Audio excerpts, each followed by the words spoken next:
Good afternoon. The Russian military has begun a brutal assault on the people of Ukraine. Without provocation, without justification, without necessity, this is a premeditated attack. Vladimir Putin has been planning this for months, as we've been saying all along. He moved more than 175,000 troops, military equipment, and positions along the Ukrainian border. He moved blood supplies into position and built a field hospital, which tells you all you need to know about his intentions all along. He rejected every good faith effort the United States and our allies and partners made to address our mutual security concerns through dialogue to avoid needless conflict and avert human suffering. For weeks, we have been warning that this would happen. And now it's unfolding largely as we predicted. In the past week, we've seen shelling increase in the Donbass, a region in eastern Ukraine controlled by Russian-backed separatists. The Russian government has perpetrated cyber attacks against Ukraine.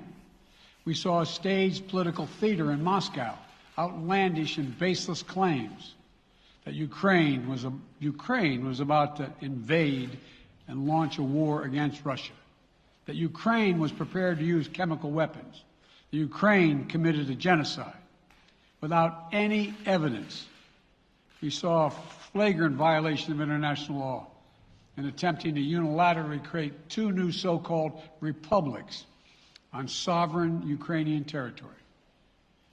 And at the very moment that the United Nations Security Council was meeting to stand up for Ukraine's sovereignty, to stave off invasion, Putin declared his war. Within moments, missile strikes began to fall on historic cities across Ukraine. Then came the air raids, followed by tanks and troops rolling in. We've been transparent with the world. We've shared declassified evidence about Russia's plans and cyber attacks and false pretexts so that there could be no confusion or cover-up about what Putin was doing. Putin is the aggressor.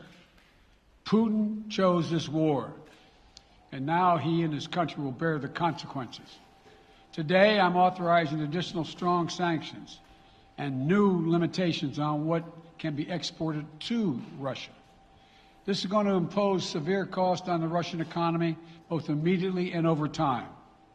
We have purposely designed these sanctions to maximize the long-term impact on Russia and to minimize the impact on the United States and our allies. I want to be clear. The United States is not doing this alone. For months, we've been building a coalition of partners representing well more than half the global economy. 27 members of the European Union, including France, Germany, Italy, as well as the United Kingdom, Canada, Japan, Australia, New Zealand, and many others, to amplify the joint impact of our response. I just spoke with the G7 leaders this morning, and we're in full and total agreement. We will limit Russia's ability to do business in dollars, euros, pounds, and yen to be part of the global economy. We'll limit their ability to do that. We're going to stunt the ability to finance and grow the Russian military. We're going to impose and we're going to impair their ability to compete in high-tech 21st century economy. We've already seen the impact of our actions on Russia's currency and the ruble, which early today hit its weakest level ever in history. The Russia stock market plunged today. The Russian government borrowing rate spiked by over 15%. In today's actions, we've now sanctioned Russian banks that together hold around $1 trillion in assets. We've cut off Russia's largest bank, a bank that holds more than 1/3 of Russia's banking assets by itself, cut it off from the U.S. financial system. And today, we're also blocking 4 more major banks. That means every asset they have in America will be frozen. This includes VTB, the second largest bank in Russia, which has $250 billion in assets. As promised, we're also adding the names to the list of Russian elites and their family members that we're sanctioning as well.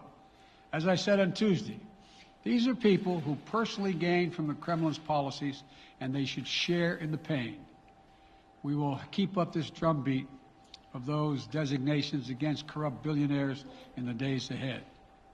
On Tuesday, we stopped the Russian government from raising money from U.S. or European investors.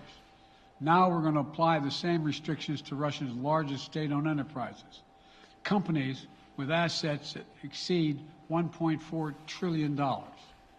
Some of the most powerful impacts of our actions will come over time as we squeeze Russia's access to finances and technology for strategic sectors of its economy and degrade its industrial capacity for years to come. Between our actions and those of our allies and partners, we estimate that we'll cut off more than half of Russia's high-tech imports. It will strike a blow to their ability to continue to modernize their military.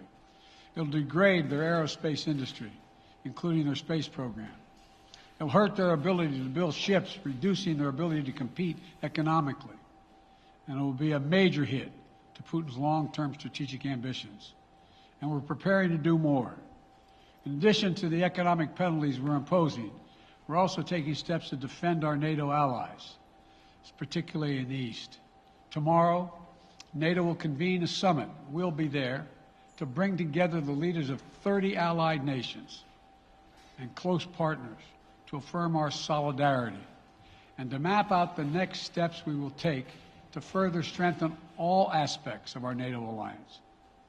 Although we provided over $650 million in defensive assistance to Ukraine just this last year, let me say it again.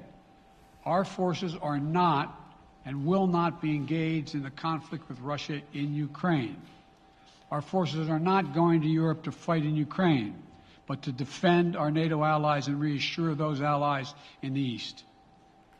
As I made crystal clear, the United States will defend every inch of NATO territory with the full force of American power. And the good news is, NATO is more united and more determined than ever. There is no doubt that the United States and every NATO ally will meet our Article 5 commitments, which says an attack on one is an attack on all. Over the past few weeks, I ordered thousands of additional forces to Germany and Poland as part of our commitment to NATO. On Tuesday, in response to Russia's aggressive action, including its troop presence in Belarus and the Black Sea, I've authorized the deployment of ground and air forces already stationed in Europe to NATO's eastern flank allies, Estonia, Latvia, Lithuania, Poland, and Romania.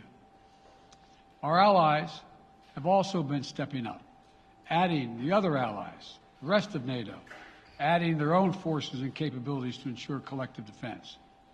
And today, within hours of Russia's unleashing its assault, NATO came together and authorized an activation of response plans. This will enable NATO's high readiness forces to deploy and when and where they are needed to protect our NATO allies on the eastern boundaries of Europe. And now I'm authorizing additional U.S. force capabilities to deploy to Germany as part of NATO's response, including some of the U.S.-based forces that the Department of Defense placed on standby weeks ago. I've also spoken with Defense Secretary Austin and Chairman of the Joint Chiefs, General Milley, about preparations for additional moves should they become necessary to protect our NATO allies and support the greatest military alliance in the history of the world, NATO. As we respond, my administration is using the tools, every tool at its disposal to protect American families and businesses from rising prices at the gas pump. You know, we're taking active steps to bring down the cost, and American oil and gas companies should not exploit this moment to hike their prices to raise profits. You know, in our sanctions package, we specifically designed to allow energy payments to continue. We are closely monitoring energy supplies for any disruption. We've been coordinating with major oil producing and consuming countries toward our common interest to secure global energy supplies. We are actively working with countries around the world to elevate collective release from the strategic petroleum reserves of major energy consuming countries. And the United States will release additional barrels of oil as conditions warrant. I know this is hard and that Americans are already hurting. I will do everything in my power to limit the pain the American people are feeling at the gas pump. This is critical to me. But this aggression cannot go unanswered. If it did, the consequences for America would be much worse. America stands up to bullies. We stand up for freedom. This is who we are. Let me also repeat the warning I made last week.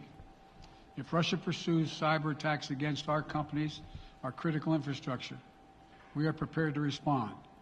For months, we've been working closely with the private sector to harden our cyber defenses, sharpen our ability to respond to Russian cyber attacks as well.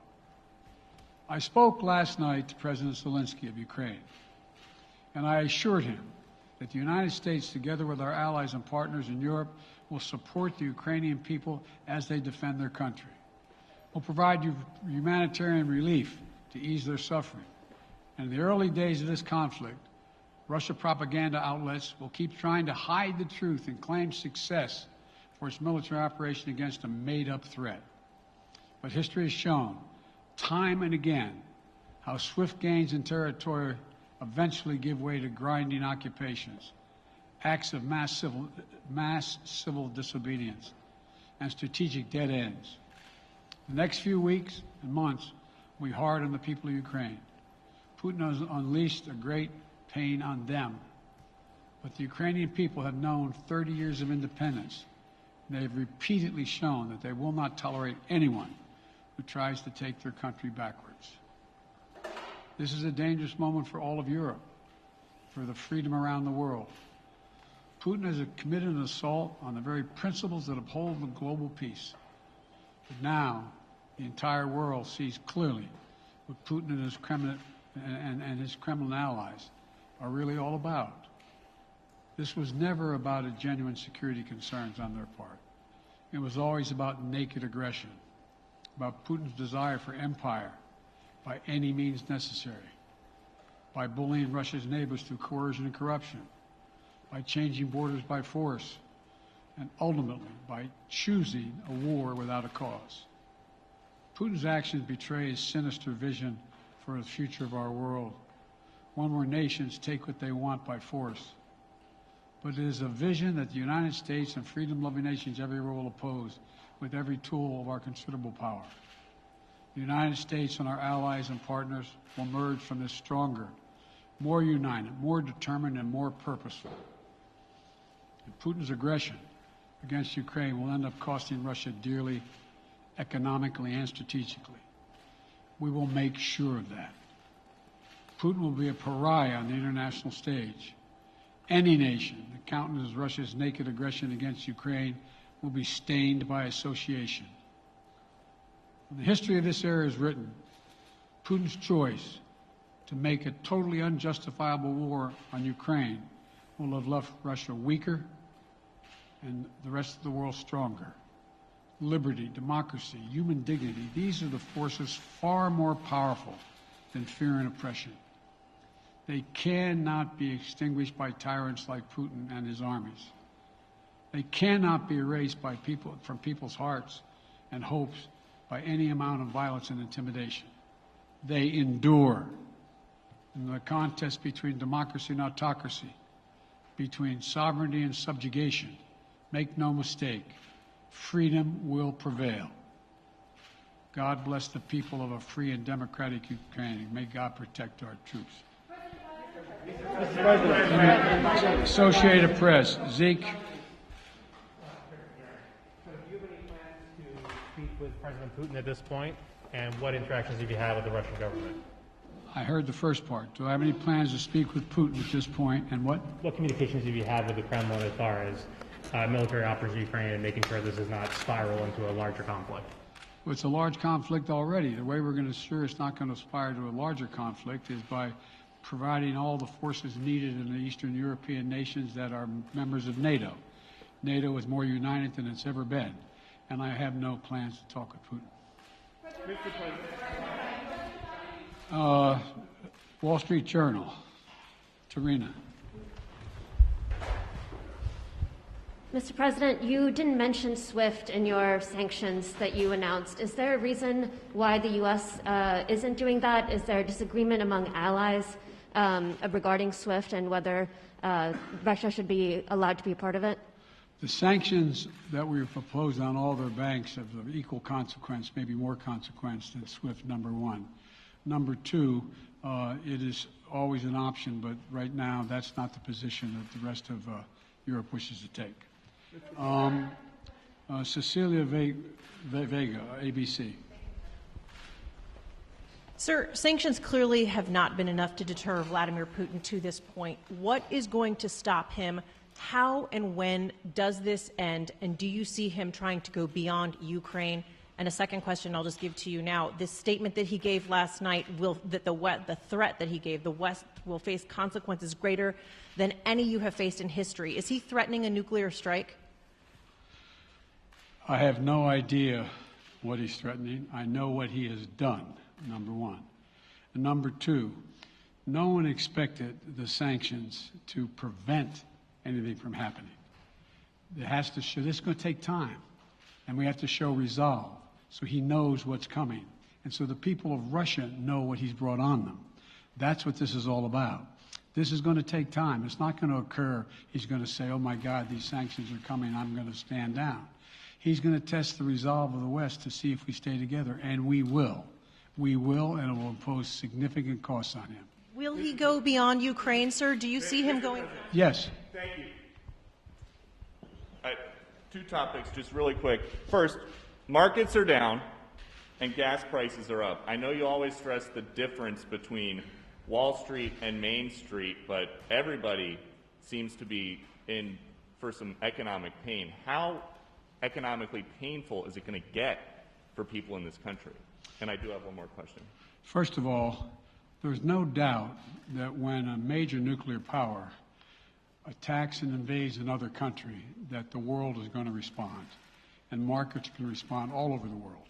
So there's no doubt about that, number one. Number two, the notion that this is going to last for a long time is highly unlikely as long as we continue to stay resolved in imposing the sanctions we're going to impose on Russia, period.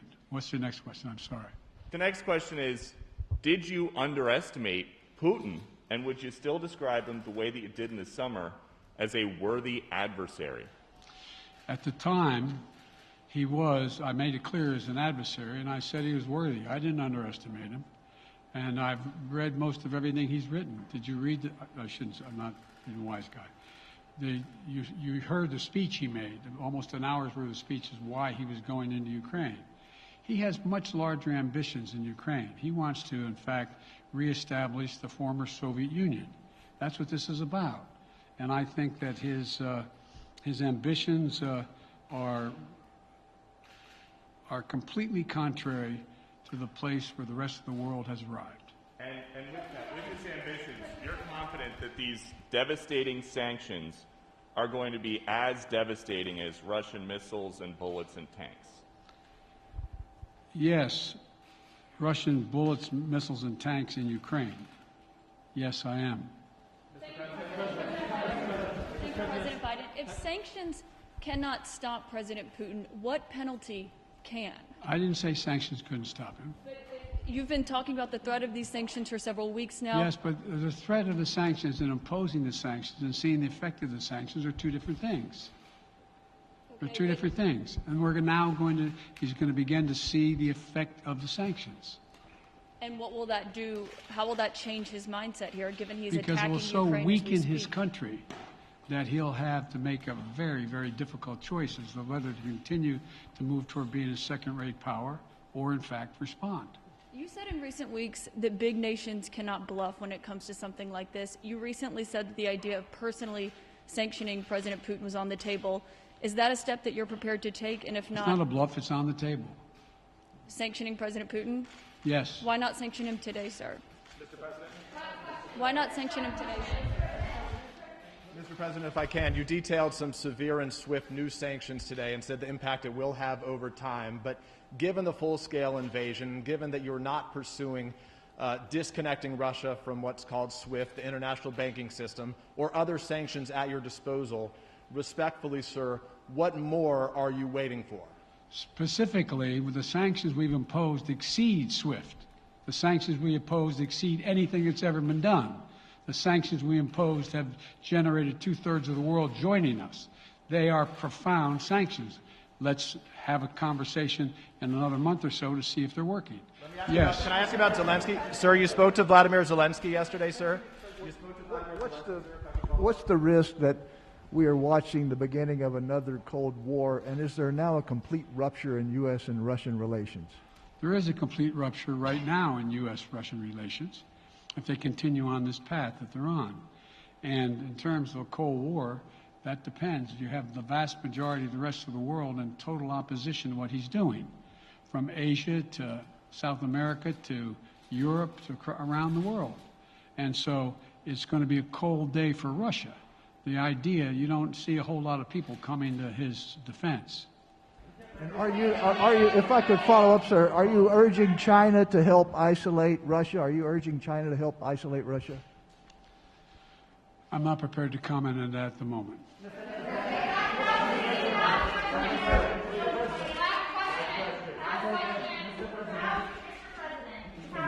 No.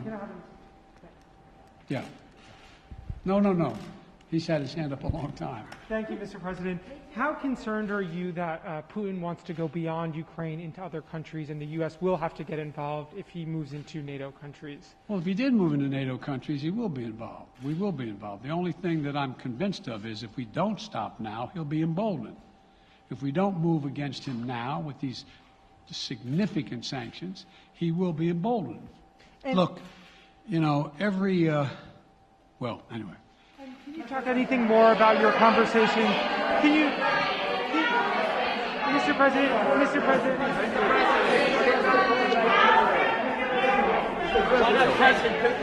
Why not sanction Putin directly today? I'm sorry, I can't hear you. Sir, India, which is a major defense partner of the United States, is India fully with you on the issue of Ukraine and Russia? Does the Defense Department of the United States... Sir, India is one of your major defense partners. Is India fully in sync with the United States on Russia? We're in consultation with India today. We haven't resolved that completely. One more question. Okay, thank you all very much. Thank you.